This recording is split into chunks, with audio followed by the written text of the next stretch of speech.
دوسرے پارے کی جو ابتدا ہے وہ تحویل قبلہ سے. پہلے نبی صلی اللہ علیہ وسلم مسجد اقصی کی طرف رخ کر کے نماز پڑھتے تھے، تو اللہ تعالیٰ نے مدینہ منورہ میں پھر آپ صلی اللہ علیہ وسلم کو حکم دیا کہ اب بیت اللہ کی طرف رخ کر کے نماز پڑھا کریں. تو اس پہ یہود و نصارہ کی طرف سے بہت زیادہ اعتراضات ہوئے تھے کہ انہوں نے تو ابراہیم علیہ السلام والا قبلہ ہی چینج کر دیا. تو اللہ تعالیٰ نے کعبہ کی فضیلت بیان کی، اور اس پارے میں خاص طور پہ بتایا گیا کہ بھائی اس سے تمہیں غرض نہیں ہونی چاہیے کہ تمہارا رخ جو ہے مشرق کی طرف ہے یا مغرب کی طرف ہے، بلکہ اللہ اس کے رسول کی جو اطاعت کرے گا تو وہ کامیاب ہوگا.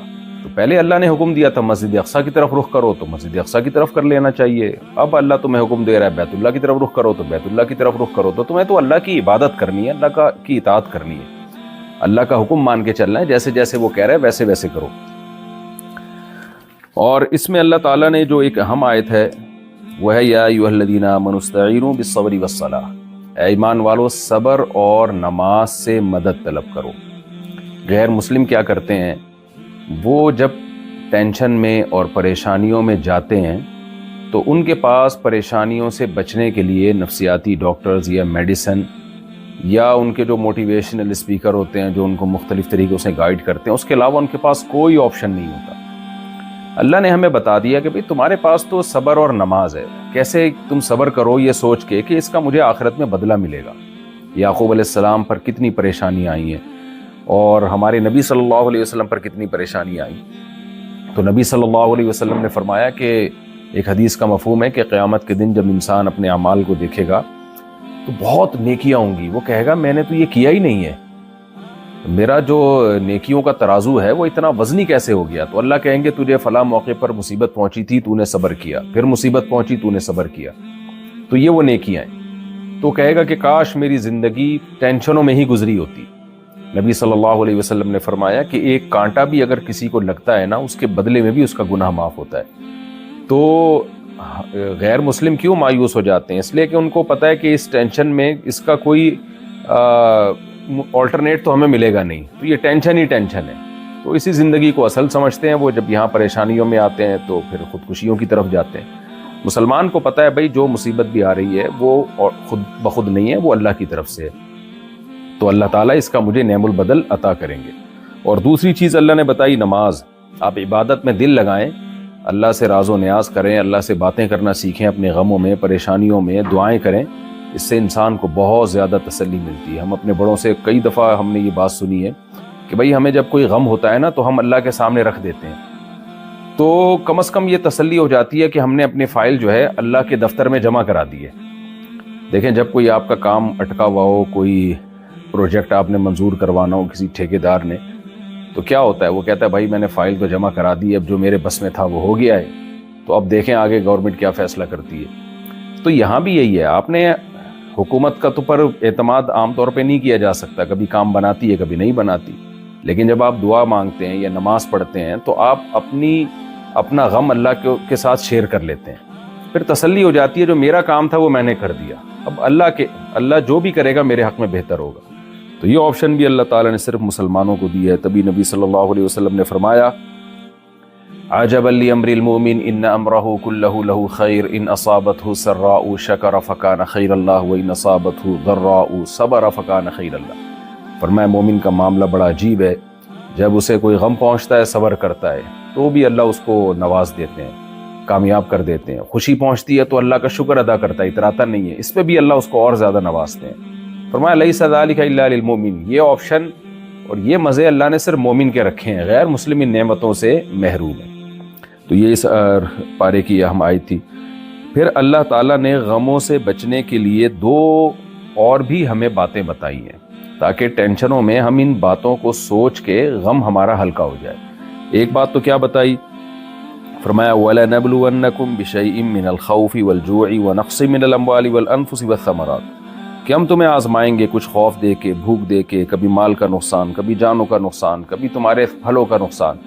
تو مختلف طریقوں سے نقصان ہوں گے. ایسا نہیں ہے کہ دنیا کو یہ سمجھے کہ میرے لیے جنت بن گئی، اب ساری خواہشات میری پوری ہوں گی، ایسا کوئی بھی دنیا میں نہیں ہے. ہمیں بعض دفعہ لوگ خوش نظر آتے ہیں کہ ان کی تو ساری حاجتیں پوری ہو رہی ہیں، ایسا ہے نہیں. تو اللہ کہتے ہیں ہر ایک کو میں آزماؤں گا ہاں جو صبر کریں گے اس میں اے نبی آپ ان کو خوشخبری سنا دیں. تو اللہ سے دعا یہی مانگنی چاہیے کہ اللہ ہمیں عافیت کی زندگی دے، غموں سے پریشانیوں سے بچا کے رکھے. لیکن اللہ نہ کرے کوئی پریشانی آ جائے تو پھر صبر مانگنا چاہیے. اور دوسرا اللہ نے نسخہ بتایا کہ صبر کا طریقہ کیا ہے. الذین اذا اصابتهم مصیبہ قالوا انا للہ وانا الیہ راجعون. کہ ایمان والوں کو جب کوئی مصیبت پہنچتی ہے تو وہ کہتے ہیں ہم اللہ کے غلام ہیں. انا للہ کا مطلب ہم اللہ کے غلام ہیں. ظاہر ہے ہماری مرضی نہیں چلے گی، غلام پر آقا کی مرضی چلتی ہے. تو جو ہم چاہیں گے وہ نہیں ہوگا وہ جو اللہ چاہے گا. اگر ہماری چاہت پہ اللہ نے رکھ دیا ہوتا تو ہم میں سے ہر شخص کروڑ پتی ہوتا اور ہر شخص کی ہر خواہش پوری ہوتی. تو اس لیے اللہ نے کہہ دیا کہ بھائی وہ کہہ دیتے ہیں کہ ہم تو اللہ کے غلام ہیں بھائی، اور انا الیہ راجعون، ہم نے لوٹ کر بھی اللہ ہی کی طرف جانا ہے، تو وہ اس کا ہمیں بدلہ بھی دے دے گا. تو جب اللہ کے غلام ہیں تو اللہ کی چلے گی. اور وہ اللہ ظالم آقا نہیں ہے، ظالم بادشاہ نہیں ہے، بلکہ جو ٹینشن دے رہا ہے اس کا متبادل ہمیں دے گا، اس کے بدلے میں ہمیں خوشی دے گا. تو یہ اللہ نے اس میں صبر کا ایک بہترین نسخہ بیان کیا. اور اسی پارے میں توحید کو بہت اہتمام سے بیان کیا گیا. وَمِنَ النَّاسِ مَن يَتَّخِذُ مِن دُونِ اللَّهِ أَندَادًا يُحِبُّونَهُمْ كَحُبِّ اللَّهِ. دنیا میں دو طرح کے لوگ ہیں، ایک اللہ کے وجود کو ماننے والے اور ایک ایتھیسٹ ہوتے ہیں جو اللہ کو نہیں مانتے، کہتے ہیں کوئی خدا نہیں ہے. میجورٹی اللہ کو مانتی ہے، خدا کو مانتی ہے مختلف ناموں سے.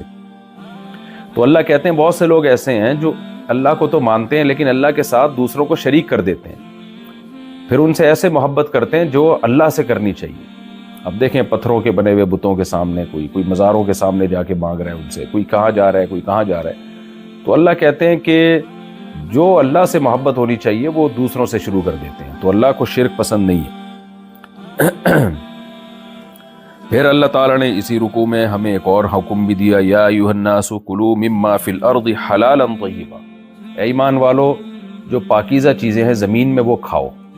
یہاں کھاؤ کا مطلب یہ نہیں کہ جو بھی چیز ملے کھا لیا کرو، بلکہ اس کے کھانے کو حلال سمجھو. عقیدتاً کھاؤ یعنی عقیدہ میں اس کو حلال سمجھو. یہ بھی ایک کانسیپٹ ہے اسلام نے دیا ہے کہ حلال و حرام کرنا یہ اللہ کا کام ہے. تو جب تک اللہ کسی چیز کو حلال نہ کرے ہم حرام نہیں کر سکتے، اور جب تک حرام نہ کرے ہم حلال نہیں کر سکتے. آج لوگوں نے دینداری کا معیار یہ بنا لیا ہے کہ بالکل ننگ دھڑنگ سا ہو، پھٹے پرانے کپڑے ہوں اور کھانے کو کچھ نہ ہو اس کے پاس. یہ بہت نیک بزرگ ہیں، یہ جی بہت پہنچے ہوئے بزرگ ہیں. اور کسی بزرگ کو کباب پراٹھے کھاتے ہوئے دیکھ لیا، لینڈ کروزر میں گھومتے ہوئے دیکھ لیا، تو آج لوگ باتیں کرتے ہیں یہ کوئی مولوی ہیں، یہ کوئی نیک ہیں، یہ تو عیاشی کر رہے ہیں. تو اللہ میاں نے بتا دیا کہ جو پاکیزہ چیزیں ہیں نا، کھانا تو ایک علامت کے طور پر. اس لیے تمام مفسرین اس آیت کا جو مفہوم بیان کرتے ہیں وہ یہ، اس آیت کا مفہوم یہ ہے کہ جس چیز کے استعمال کو اللہ نے حلال کر دیا تو اس کو حلال ہی سمجھو. تو اپنی طرف سے آپ دین کا ایک معیار نہ بنائیں کہ یہ لائف اسٹائل ہوگا تو دیندار ہوگا، یہ والا اسٹائل دینداری والا نہیں ہے. نہ.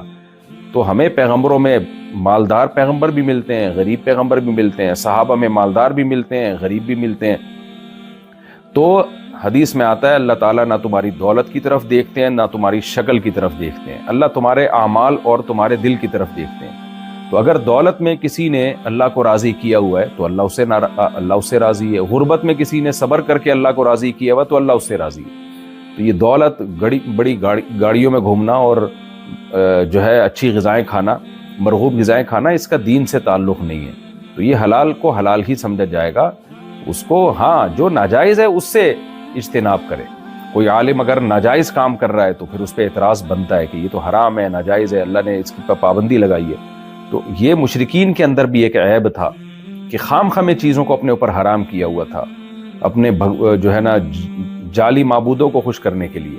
تو خام خامے آپ اپنے اوپر کوئی بھی چیز حرام نہیں کر سکتے. صحیح بخاری مسلم کی حدیث ہے، صحابی آئے حضرت عائشہ کے پاس اور پوچھا کہ نبی صلی اللہ علیہ وسلم کی عبادت کیسی ہے، تو انہوں نے بتایا ایسی ہے. تو انہوں نے کہا ہم اس سے بھی زیادہ کریں گے. اور ایک صحابی نے کہا میں ساری زندگی گوشت نہیں کھاؤں گا کیونکہ گوشت ایک لذیذ چیز ہے. ایک نے کہا میں کبھی بھی رات کو سوؤں گا نہیں، میں نمازیں ہی پڑھتے رہوں گا. اس طرح سے جب نبی صلی اللہ علیہ وسلم کو پتہ چلا تو آپ شدید ناراض ہوئے. فرمایا من رغب عن سنتی فلیس منی، جو میرے طریقے سے ہٹے گا وہ مجھ سے نہیں ہے. تو اس لیے یہ بھی ایک اس قرآن کا اور اسلام کا ایک اہم حکم ہے کہ اللہ کے حرام کو جیسے حرام سمجھنا فرض ہے، ایسے ہی حلال کو حلال سمجھنا بھی فرض ہے.